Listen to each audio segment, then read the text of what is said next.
mon amour, j'espère que vous allez tous super bien. Aujourd'hui on se retrouve pour une toute nouvelle vidéo. Je sais. Même moi j'ai du mal à m'y faire, mais écoutez, je sais pas, je me suis emballée. Bref, aujourd'hui on se retrouve pour une vidéo très spéciale pour les 8 mois post-accouchement. Très exactement, ça fait 8 mois et 7 jours. En tout cas au moment où je vous tends cette vidéo. Et du coup j'ai décidé de vous faire un bref récapitulatif de mon état physique, mental, de tout ce qui s'est passé ces derniers temps, des changements que j'ai effectués dans ma vie. Et j'espère vraiment que cette vidéo va pouvoir servir à certaines personnes qui ont éventuellement vécu la même chose que nous. Je parle bien évidemment de la perte d'un enfant, aussi de la césarienne, de retrouver son corps après la grossesse. Donc voilà, j'espère que cette vidéo pourra vous aider. Juste avant que cette vidéo commence, n'oubliez pas de la liker, la partager et de vous abonner. Venez me rejoindre aussi sur TikTok, c'est Vastyle-off, et sur Instagram c'est Vastyle-off. Et puis moi je vous dis allez, c'est parti. Je sais que vous adorez les vidéos blabla, c'est pour ça aussi que je vous en fais, c'est que justement on va pouvoir discuter ensemble. Donc n'hésitez pas à réagir dans les commentaires aussi. Donc 8 mois post-césarienne, qu'est-ce que ça donne? Et bah c'est pas joli.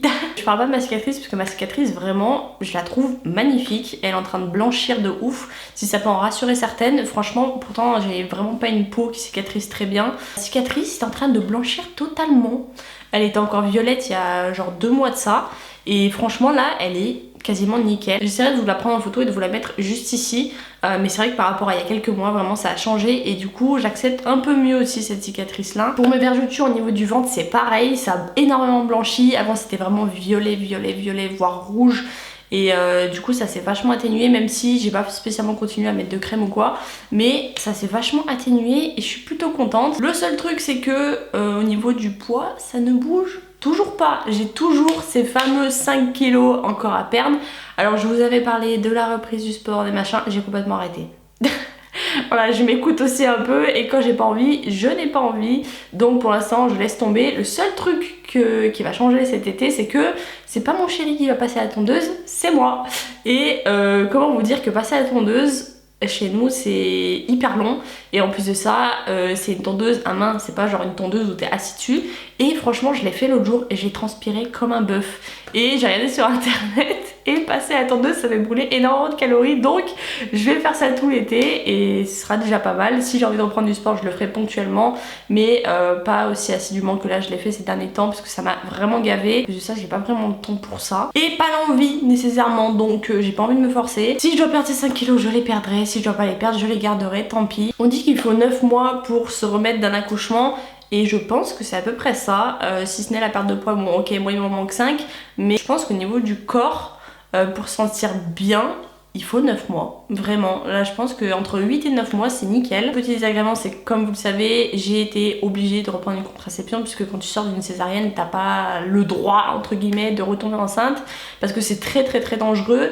Et du coup j'ai été mise sous Optimisette. Pour celles qui ont Optimisette, c'est une pilule en continu qui empêche l'ovulation, qui empêche d'avoir terre adénias, et bref c'est une pilule en continu. Sauf que niveau changement d'humeur on est comme ça hein.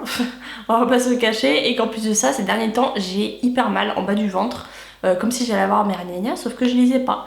Donc j'ai décidé de me prendre en main et d'aller voir la gynéco. Je pense que c'est important aussi d'avoir un suivi gynécologique après un accouchement. Moi c'est quelque chose que je faisais pas avant. Je vais aller en voir une parce que je veux voir ce qui se passe, voir si j'ai éventuellement un kyste, j'en sais rien. Je sais que j'en avais eu un après ma deuxième fausse couche de kyste ovarien qui s'était totalement résorbé, mais là je me sens pas très bien, donc je vais aller voir une gynéco. C'est important de se prendre en main aussi et voir éventuellement si elle peut changer ma contraception, j'en sais rien. Au niveau de mon ventre, alors toujours aussi flasque parce que je n'ai pas repris le sport assidûment, mais on est quand même sur du mieux, sachant que là comme je vous ai dit mes vergetures ont vachement blanchi, sauf certaines, genre là, celles-là, celles qui sont plus marquées.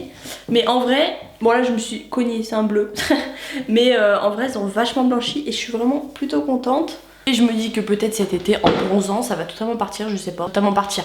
J'abuse un peu mais bien s'estomper on va dire. Alors au niveau état psychologique, forcément il y a de l'avancement, il y a du mieux. Je vous avais dit que j'avais arrêté de suivre mon psychologue, mon chéri aussi, puisque c'était un psychologue qui venait à la maison et on avait un passage où on était tous les deux, un moment où c'était que moi, un moment où c'était que Roro qui parlait, des séances individuelles et groupées.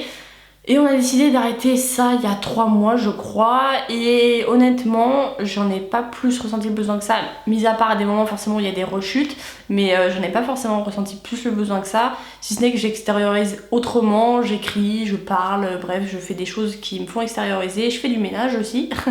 Ça me fait beaucoup extérioriser. Et c'est vrai que la perte de notre fille, ça a été un gros chamboulement, mais aujourd'hui on le voit autrement et on se dit qu'elle n'est pas partie pour rien et on essaye de l'intérioriser en nous et aussi dans notre maison par des petits objets, des petites choses qui nous font penser à elle. Ce qui est de sa chambre, on a enlevé son matelas, ça y est, on l'a protégé dans un sac.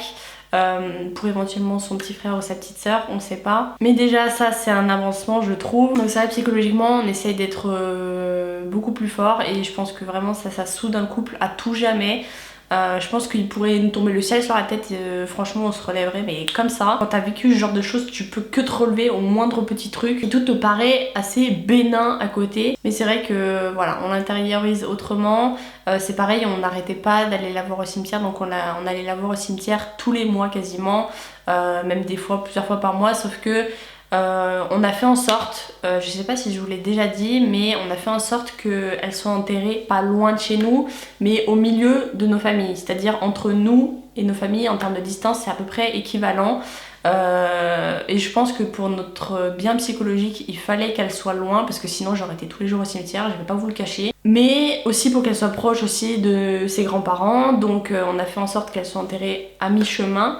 Et du coup, ça c'est quand même un bon point parce que ça m'empêche d'y aller tous les jours et je pense que c'est vraiment une torture psychologique de faire ça, sachant que ça fait pas avancer les choses et sachant aussi que j'ai réussi à comprendre que notre fille elle était pas là-bas, notre fille elle est partout, elle est pas dans le cimetière, forcément il y a son corps qui repose là-bas mais elle est partout en fait, donc forcément ça, quand t'arrives à l'intérioriser, il m'a fallu vraiment beaucoup de temps pour me dire elle est pas là-bas, au cas où je le dis si ça peut en aider certains. Le fait que vous croyez que le défunt est à l'endroit où il a été vu pour la dernière fois, c'est totalement faux, mais avec le temps, t'arrives à comprendre certaines choses, pas forcément celles qu'elles paraissent être. Après, moi, si je veux croire ça, je le crois. S'il y en a qui veulent croire autre chose, croyez-le. Je pense que ça, c'est vraiment propre à chacun. Et aussi, dans le fait d'aller mieux, il y a aussi cette envie-là d'être enceinte à nouveau.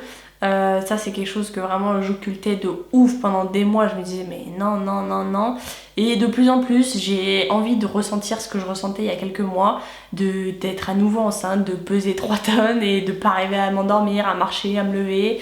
Et c'est vraiment quelque chose qui me manque. Je sais qu'il y a plein de femmes qui n'aiment pas être enceintes, qui aiment bien avoir des bébés mais qui n'aiment pas être enceintes. Et moi c'est vraiment quelque chose dans lequel je m'épanouissais, vraiment j'adorais ça, sentir ma fille bouger et tout, vraiment c'était un truc de ouf. Même les nausées matinales ça me manque. Donc ouais il y a ce truc là aussi de j'ai envie d'être enceinte. Il y a le cœur et la raison comme on dit parce que bah il faut aussi être bien psychologiquement pour pouvoir entamer une nouvelle grossesse parce que j'ai pas envie que ce bébé soit un bébé pansement, donc forcément là je vous dis ça comme ça mais il y a rien d'acté en mode ouais je vais arrêter la pilule, c'est juste j'ai très envie d'être enceinte parce que ça me manque énormément et je pense que ça manque aussi à plein de mamans qui ont eu leur bébé. Mais quand t'as perdu ton bébé, je pense que c'est d'autant plus accentué parce que bah t'as pas ton bébé et en plus de ça t'es plus enceinte, donc ça fait vraiment les deux, c'est énorme comme sensation. Donc voilà, il y a aussi cette envie là qui revient petit à petit mais pour l'instant c'est pas pour tout de suite et puis même si c'était pour tout de suite je ne vous le dirai pas parce que j'ai envie de garder aussi mon petit jardin secret avec moi et mon chéri. Et il y a aussi quelque chose sur lequel ça a beaucoup évolué, c'est mon rapport avec mes proches, ma famille, mes amis, qui a énormément évolué parce que c'est vrai que pendant des mois je voyais que Kéline, on a perdu Kéline et j'occultais absolument tous les problèmes des autres. Alors je vais pas vous mentir, je suis pas encore totalement capable à écouter les problèmes des autres quand je vois ce que c'est, degré de gravité, enfin je sais pas comment vous expliquer, mais quand j'estime que quelque chose est trop futile pour pas aller bien, j'ai tendance à rejeter un peu les personnes qui se plaignent entre guillemets malgré elles parce que je sais que c'est pas ce que je veux dans le fond, mais c'est juste que je suis pas prête à l'entendre que certaines personnes aillent mal pour d'autres choses que perdre son enfant. Je sais pas si vous voyez ce que je veux dire, mais ça m'a quand même rapproché énormément de gens de ma famille parce que je m'étais éloignée, parce qu'on pense qu'à nous dans ces moments-là, forcément on essaye d'aller mieux et comment tu veux aider quelqu'un quand toi-même t'arrives pas à te sauver, ça c'est strictement impossible. Mais ça m'a permis de beaucoup me rapprocher de mes proches parce que j'ai pris conscience que eux aussi ils avaient des problèmes, que j'avais envie de les voir, ils me manquaient. Et aussi surtout pour les remercier d'avoir été aussi présents pour nous. Parce que c'est vrai que quand les gens sont là pour nous, on a tendance à pas trop s'en rendre compte sur le moment. Mais après, quand tu y réfléchis, tu te dis ah ouais quand même. Genre moi je sais pas si j'aurais été capable de supporter la peine de quelqu'un à ce point là. Et du coup j'essaie de les remercier comme je peux en me rapprochant d'eux. C'est la seule chose que je peux faire pour eux, mais ça me fait énormément de bien de revoir mes proches, de revoir certains amis avec qui je m'étais éloignée et pour des trucs vraiment futile. Et ça je me rends compte aussi aujourd'hui, c'est que quand t'es dans le deuil, t'es en mode je veux pas entendre, tu veux pas être blessé encore plus que ce que tu l'es déjà. Donc il y a des trucs qui te blessent sur le moment et après tu y réfléchis, tu te dis bon, on va peut-être passer à autre chose, non pas au niveau du deuil mais au niveau de certaines querelles entre guillemets qu'il peut y avoir avec tes proches. J'ai revu certaines personnes que j'avais pas vues depuis l'enterrement de Kéline, ça m'a fait un bien fou, vraiment. Parce que c'est important aussi de se retrouver ses proches quand il se passe un événement pareil et de les retrouver dans d'autres circonstances que celles qui ont été vécues ces derniers mois. Donc voilà pour mon petit bilan des 8 mois post-accouchement. N'hésitez pas à me dire ce que vous avez ressenti, s'il y en a qui ont accouché et comment elles se sont senties quelques mois après, si ça allait bien, si ça allait pas bien, si y en a qui ont vécu la même chose que nous aussi. N'hésitez pas à nous en faire part dans les commentaires, à raconter votre histoire. Des fois ça fait du bien aussi d'extérioriser. Moi je sais que parler en vidéo ça me fait vraiment du bien. Donc voilà, je vous écoute, je lis tous les commentaires même si j'y réponds pas assez souvent, je le sais. Mais je lis absolument tous les commentaires tout le temps. Donc voilà, j'espère que cette vidéo vous aura plu. C'était tout pour moi. Je vous fais d'énormes bisous et je vous dis à la prochaine pour une prochaine vidéo.